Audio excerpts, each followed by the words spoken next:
got a live fish in there. All right, I got to put him in the pond. Hopefully he's still alive. There's two of them. Go put it down. I'll carry it in the backyard.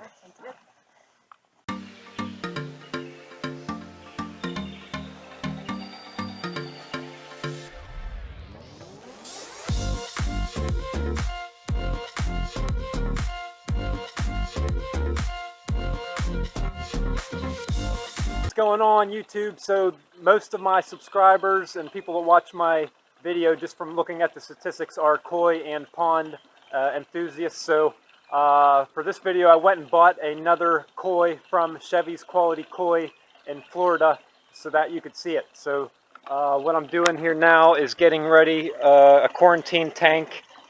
I do have well water here at the house. Mixing it a little bit with the pond water, but getting quarantine tank ready because I don't want to dump him. Obviously it's coming in on a plane from Florida. I don't want to put him directly into the pond just due to the stress. So what I'm going to do is again quarantine him in here. Probably go with 0.3% salt content. Have a net ready to put on top of it. Koi sock ready to transfer him. I bought in this bucket here from Farm and Tractor just so I could take some better pictures and you could see the koi better. Alright, so the story behind this one is my favorite koi is a Matsuba. At least I thought it was a Matsuba, and I want you to comment down below. You tell me what type of koi do you think this is. So I'm going to put up on the screen now, copied over from a previous YouTube video. So the story is probably 3 years ago, a couple out of East Berlin allowed me to buy their koi, very expensive koi, for a cheap price because they were moving. And that's how I got a lot of my prize koi in here. They'd given me an orange one and a yellow one. They were breeders, and the yellow one died on me. A very unfortunate situation. Didn't know exactly what I was doing at the time. Didn't have as much experience. My pond wasn't as deep. The power went out at night, and it rained, and the ammonia levels spiked, and I had too many koi in my pond, and the yellow one died on me. So it's very disappointing. So I keep on looking on the internet trying to find another yellow one just like it, and I cannot find it. So I finally found on Chevy's Quality Koi, probably the only, I browsed through a lot of internet sites, and this is the only place that I could find a koi that looks exactly like it. So I have it coming here this afternoon. Now, when I look on Chevy's Quality Koi's website, there's 3 different fish that look pretty similar. So it's a Matsuba, and then they got I think it's a musky ogon. Again, I'll put it up on the screen, and a kin kabuta. And they all look the same, so maybe the koi that I thought was my favorite was a Matsuba. Maybe actually isn't a Matsuba. Maybe it's one of those other 2 names. So if there's any experts out there on the watching here, if you could let me know what is the orange fish that I put up on the screen. What type of koi do you think that is? There he is there again. Again, my water quality is not that good right now because I reconfigured a pond pump and I put the hose in behind all the rocks up there where there was a bunch of sediment, and it blew all the sediment down into the pond. I'm going to clean it out here in a couple days, put new water in it. Okay, here we go. You're going to see the fish and my reaction at the same time. I just carried it to the backyard, cut it open. I did not open it up yet. Hopefully he is still alive. It looks pretty sweet.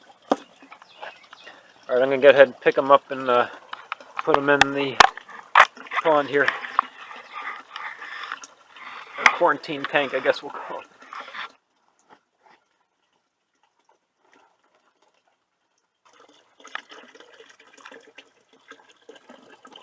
That looks like a sweet looking koi. There is another one in there. I'll explain that in a little bit. So the water temperature is 66. I have a feeling the water in there is a little bit warmer, so I'm going to let it acclimate here for a little bit more yet.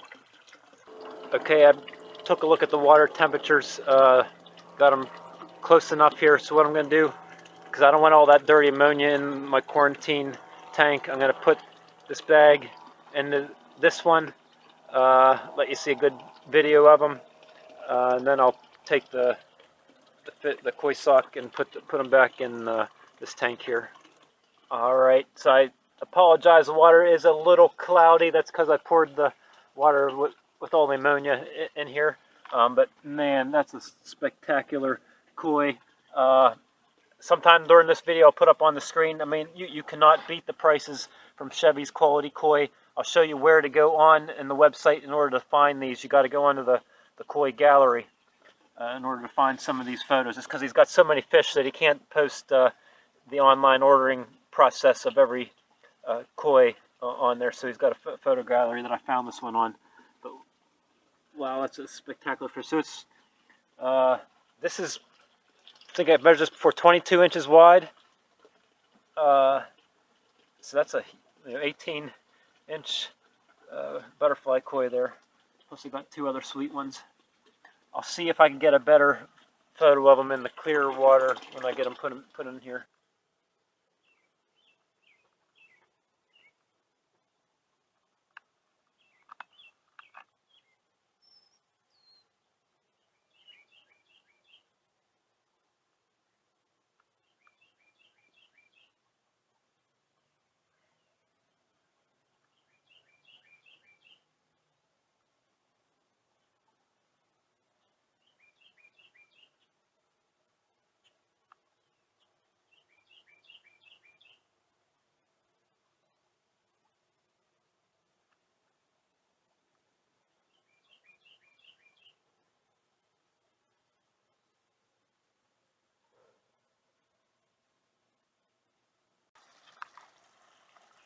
Alright, so I have all three fish in the pond, or not pond, but the quarantine tank.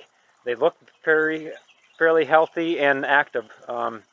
So again, I hope they don't. It's always a challenge to fly a fish on a plane, get them acclimated to a new pond without dying just due to the stress. So hopefully we've got things down packed here. Watch my prior videos, use a salinity meter, get the salt content at about 0.3% on that. I'll probably put some more, make sure you put a net on. Last year I got a real expensive show off of somebody, didn't cover the pond up. It was in my pond around the corner there, and the dang thing jumped out the very first night and died. So make sure you always put a net over top of your pond, and I'll probably put some more other coverings here just so they have some place to hide, just so they don't get stressed out from things, birds or people looking down in on them. But super impressed with the quality here.